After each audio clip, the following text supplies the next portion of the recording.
my beautiful Sagittarius. This is Mary with Sacred Love Tarot. Thank you so very much for turning up and tuning in, for liking, subscribing, commenting, hitting the notification button, and sharing. Everything you do here helps this channel grow, and it's greatly, greatly appreciated. So, my beautiful Sagittarians, this is your July tarot forecast for, of course, July 2022. And I'm telling you, I'm a Sagittarius, and I'm really nervous about this reading. I really, really am. So we have the Wizard Tarot, the Dragon Oracle, and the Energy Oracle. So we're going to move the Dragon and the Wizard aside. We are going to shuffle one time the Energy Oracle to get an overall sense of what our July looks like. We're going to cut the deck and we're going to check it out. So we have this opportunity for a happy existence, a happy family, a happy life, a happy path. And it's all about patience and divine timing. And if you are anything like me and you're Sagittarius, I'm a Sagittarius sun. So if you're anything like me, you and patience do not have a very friendly relationship. I am a very impatient person. I don't like lines. I go shopping early in the morning to make sure that I have no lines. I hate sitting in traffic. I hate lines. I don't like waiting for the water to get warm. So that tells you how impatient I am. But this is all about divine timing. This is all about allowing things to come to fruition and allowing things to happen, and not trying to control or navigate or wrangle things or force them to happen.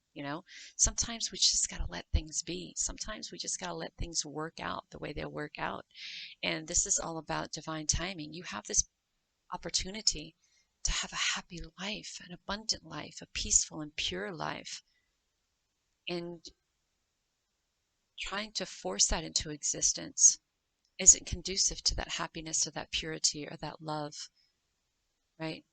Or that peace. So we have to be patient. We have to let divine timing and spirit work in our favor. So let's see.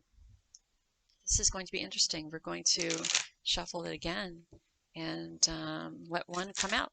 Oh, or two. Look, haha, patience came out again.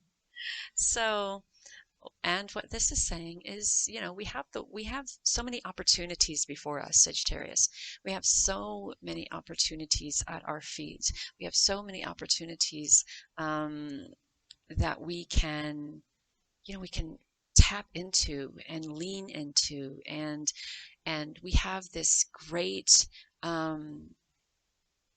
Sagittarians have this great ability to be able to, the strong connection and power to source, to be able to manifest, if they put their minds to it. But we're impatient, so it's very difficult for us to do that.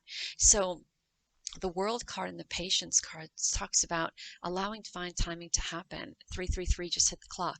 Allowing divine timing to happen, and when those doors open, be ready for them. Be ready to walk through them, knowing that you have the world at your feet, and there isn't anything that you should be wanting for, because you have the ability to create it all. And all you have to do is get out of your own way and let divine timing work on your behalf. Just step back, put it out there, and then step back and be patient. Be patient. Allow divine timing to work on your behalf. And it's very difficult to do. I know it is. I'm a Sagittarius. I deal with it every day. I deal with just trying to let things be, and I deal with trying to not overthink it, and I deal with trying to look for those opportunities and celebrate the little accomplishments, and walk through those doors of opportunity when it's presented to me. But I get so impatient with it sometimes. And then we have this dark side of the world here. And I think that dark side of the world is telling us that sometimes we have to check out.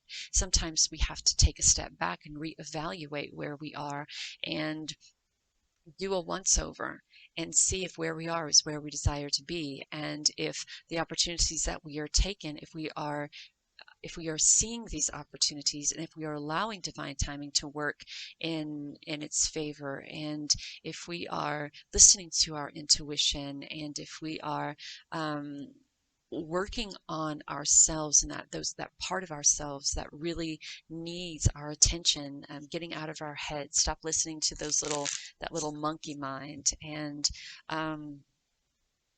really being in touch with our intuition and where we are, and again, that divine timing. So let's see what the Wizard Tarot has for us. I wouldn't be surprised if the Death card or the Tower card popped out. Always does. Oh, this is such a Sagittarius move. You know, I said to myself, I'm like, I'm not going to stop this video and go, damn it, that's not true. Because it usually is true. So I get this card all the time. The Eight of Swords. So with the Eight of Swords, I think we have a tendency to also put ourselves into a victim mentality, right? Because we don't have the patience to wait for that divine timing or wait for those things to be presented to us. So we're always talking about, you know, why is everyone else succeeding? Why is everybody else in a time of success and abundance, and why am I fucking still waiting for, you know, for my success, for my abundance, for my piece of the pie, for my vortex to be, you know, open, so my universal inheritance can pour down on me in a rain of new house and a new car and trips and a happy this and a happy that and an abundant this and an abundant that. Well, if you had the patience here, Mary Elizabeth, and y'all who are watching, if you had the patience and allowed divine timing to work into your favor and took a step back and got out of that mindset of victimhood mentality, then perhaps maybe things will start working out for you. But the more you sit there and cry about poor me, poor me, poor me, poor me, you're not going to see the opportunities that are being presented before you because you're too busy up your own ass.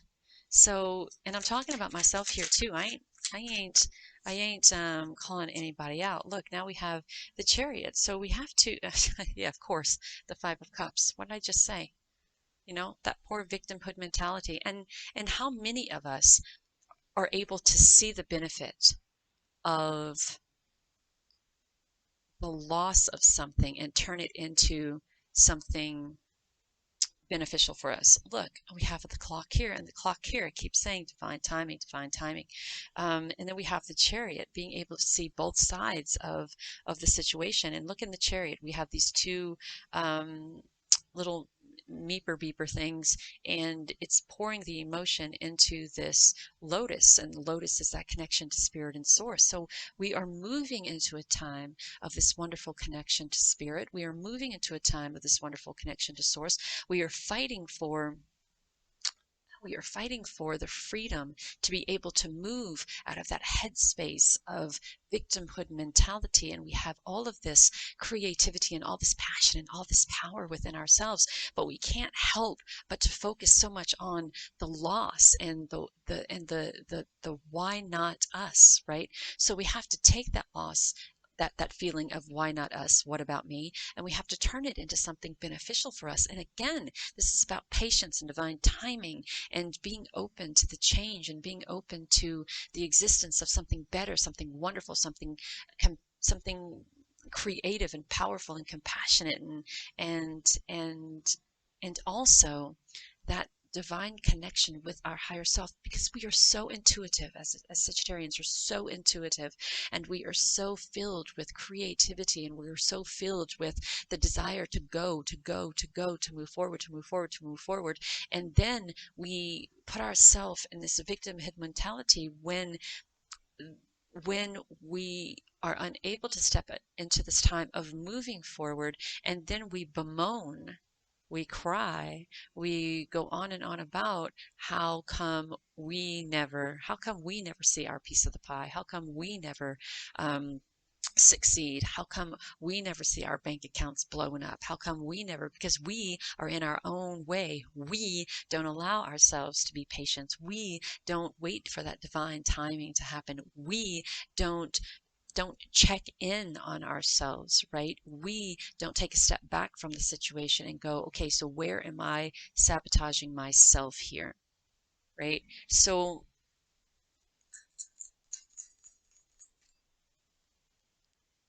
So we have the Justice card, and this is about bringing things into balance. And I love this, and I'm going to tell you why I love this. Because we have these Two of Swords here, right? And is that a sword or is that a wand? It's a sword and a wand. So in one of the tarot cards I have, we have the Two of Swords, and it's two swords crossed just like this. And it's this inability to move forward in a time of creativity, and this inability to move forward into a time of making decisions that are right for us, because we fear the unknown. We fear that we are unable to control the what's, the where's, the when's, the why's, the how's, right? And if we are not in the know of how a situation is going to end, then we sabotage ourselves from moving into that situation because the we don't know all of it. We don't know everything, right? So then that puts us into this victimhood mentality here, and then which then leads us to this loss. And all we have to do is believe in ourselves, believe in our creative power, believe in our connection to spirit and source, believe in our ability to 1111 just hit the screen, believe in our ability um, to take this loss and turn it into something substantial for us, and believe that we are able to bring things into balance, and believe in that divine timing, and believe that we have the ability to have the patience to just step the fuck back and um, and put ourselves in the position of doing checkup, right? A mental, emotional, spiritual, and physical check-in. Like, how are you doing right now, right? Is there anything that you want to talk about? Is there, I mean, how you feel? Do you feel that okay, let me give you an example real quick. I'll try to make it short. So when I got into a relationship with my boyfriend, I had a car and he had a big old ginormous truck. We moved to California and he started using my car to drive back and forth to work because it was convenient for him and because it was less expensive than his huge Suburban was. And so my little car recently died, and he was the one that was driving it for the 7 years. He was the one that was investing money in it to keep it, going. But she has over 200,000 miles on her, and she died. And so his mother is 96, and she is giving him her car that only has like 30,000 miles on it. So I started getting a little bit jealous last night and a little bit insecure last night because he benefited from my car as more than I benefited from my car. And now I'm without a car and he's about to get one. And we're long distance dating at the moment because I have friends who needed my help in Nevada. So I'm no longer in California with him. And unbeknownst to me, and this talks about having the patience and divine timing and not putting yourself in a victimhood mentality and not feeling all that loss. Unbeknownst to me, for the last year, he has been working on acquiring me a truck that I have always wanted. And it's a 1974 Chevy. I love classic vehicles. So it's a 1974 Chevy that is sunflower gold and white. And he's having the suspension redone and a different motor put in it, and he's having it rebuilt for me. I had no idea. So as I was sitting here upset with him and in a victimhood mentality and feeling all sorts of loss and going on and on about how I always end up with the short end of the fucking stick. He, unbeknownst to me, he was doing this great thing for me. And he was going to surprise me with it, but he let me in on it this morning. So it's what I talk about, that instead of us putting ourselves in a position of saying, of giving into that divine timing and knowing that we are able to create, or we are able to manifest our wants, needs, dreams, and desires just by releasing and letting go, right? We first get into this headspace of being the victim of whatever situation we may be in. So the Hanged Man is all about, I said it before, looking at this situation from a different perspective and knowing that you are able to create, you are able to turn this victimhood mentality and this loss into something absolutely spectacular and wonderful for you, for us, as long as we are able to be patient, as long as we are able to um, allow that divine timing to work in our favor, as long as we are able to get ourselves out of a headspace and a heart place and of loss and victimhood mentality. I knew that 8 was going to come up. It always does with me. It always does. So we have the Omega Dragon. Harness the divine feminine power of creation. Set that intention, hold your vision, and birth the higher consciousness. So again, we talked about manifesting. We talked about divine timing. We talked about getting out of that mental instability and that victimhood mentality and moving forward into a time of creation and abundance and passion and prosperity and abundance, and looking at this from a different perspective and a different point of view, right? We are so divinely connected. I feel that some of us Sagittarians are so divinely connected that it's the power of our divinity is so intense that we have no outlet for that power, that divinity, that connection to source. So it drives us crazy. It drives us mad. And sometimes we can go from being in a victimhood mentality in 1 minute to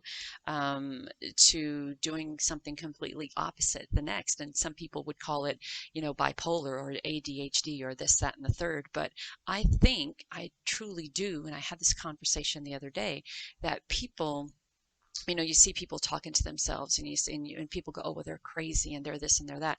Well, maybe these people are coming from a higher level of dimensional consciousness than the normal folk. And maybe the reason why they talk to themselves and the reason why they looked and act crazy is because they're able to see beyond this 3-dimensional, 4-dimensional world that we live in into something more in depth and more, from a higher level of consciousness. And because we can't, we call them crazy. And I think that Sagittarians have all of this amazing divine power within us, that things are not, when things are not, what's the word I want to use? Because I don't want to make it sound, when things are not balanced within us, or things are not presented in certain ways, we start to second guess our divinity. We start to second guess our power. We start to second guess our ability to manifest or achieve or receive or connect. And then we put ourselves in this victimhood mentality, and then we stop because now we're indecisive about who we truly are, right? And that Omega Dragon really talks about harnessing that divine power of creation and consciousness, and really step into a time of listening to your intuition and trusting that divine power and holding that vision of creation with source and spirit. I want to take, oh my goodness, there's so many of them that fell out. We're not taking all of you. I was connected to this one, the Rainbow Dragon. Bring the leap of joy that opens new doors. Have trust, rediscover wisdom, expect miracles, and accept opportunities. Okay, Mr. Dragon, I will try to do that, and hope that yet again I don't get in my own way and sabotage this forward movement. And I also like to point out that in this pool of the Five of Cups, we have the colors that absolutely match. The rainbow here, we have the reds, and we have the green, and we have the purple, and we have the color of her hair, and the grass, and the pink. And so I really think that out of this loss, we are able to bring joy into our lives, and having faith and trust and rediscovering who we are as divine spiritual beings. And the green gold dragon from Sirius brings universal knowledge to your spiritual pathway. We were just talking about how divinely connected we are. You just can't make this up. And learn about spiritual technology, being a transmitter of sacred knowledge and being open to that sacred knowledge. I was doing a reading for Scorpio 20 something minutes ago, 30 something minutes ago, and as I was doing the reading, I felt a hand touch my shoulder, and I had to I didn't express it in the reading, but it was giving me kind of like the acknowledgement that, okay, this is how it should be done. This is it. And I am open to that. I am so very open to that. And I hope that you are open to that too. And I hope this reading brings a little bit of clarity to the situation that you may be going through at this moment. And know that you are divinely guided and loved. Have a great and wonderful July, Sagittarius. And until next time.